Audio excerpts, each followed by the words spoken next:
হিম্যান এবং ধরমপাজি নামে পরিচিত বলিউডের বর্ষিয়ান অভিনেতা ধর্মেন্দ্র আজ সকালে মারা গেছেন। প্রবীণ বলিউড অভিনেতা ধর্মেন্দ্র সোমবার সকালে বার্ধক্যজনিত কারণে মুম্বাইয়ে মারা গেছেন। তার বয়স হয়েছিল 89 বছর।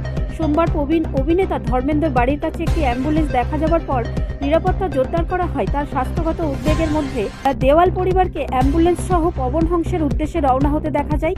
প্রধানমন্ত্রী নরেন্দ্র মোদী ধর্মেন্দ্রের প্রতি শ্রদ্ধা জানিয়ে তার মৃত্যুকে এক যুগের সমাপ্তি বলে অভিহিত করেছেন। ধর্মেন্দ্রর কেরিয়ারের 6 দশকেরও বেশি সময় ধরে বিস্তৃত এবং ভারতীয় চলচ্চিত্রে তার প্রভাব অতুলনীয়। 1960 এবং 70 দশকে শোলে, চুপচুপকে, অনুপমা, সত্যে পে সত্তার মতো ছবিতে কিংবদন্তি অভিনয়ের মাধ্যমে তিনি ঘরে ঘরে পরিচিত হয়ে ওঠেন। তার মসৃণ সৌন্দর্য, পর্দায় দৃঢ় উপস্থিতি এবং অ্যাকশনের জন্য পরিচিত তিনি ব্যাপকভাবে বলিউডের আসল হিম্যান হিসেবে প্রশংসিত হয়েছিলেন।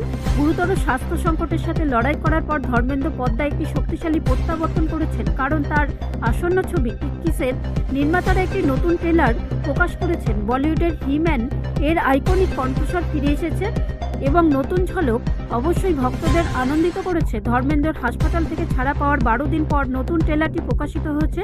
ধর্মেন্দ্রর অবস্থা আশঙ্কাজনক বলে খবর প্রকাশিত হওয়ার পর ইন্ডাস্ট্রির অনেক বিশিষ্ট ব্যক্তিত্বকে হাসপাতালে ধর্মেন্দ্রকে দেখতে দেখা গেছে। তাকে দেখতে যারা এসেছিলেন তাদের মধ্যে সালমান খান, শাহরুখ খান এবং আমির খানও ছিলেন।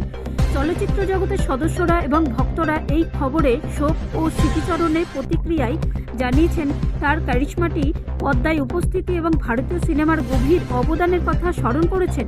বলিউডের ভিরুর শেষকৃত্য যোগ দিতে বেশ কয়েকজন সেলিব্রিটিও উপস্থিত ছিলেন। ব্যুরো রিপোর্ট, রাষ্ট্রীয় প্রসার বাংলা।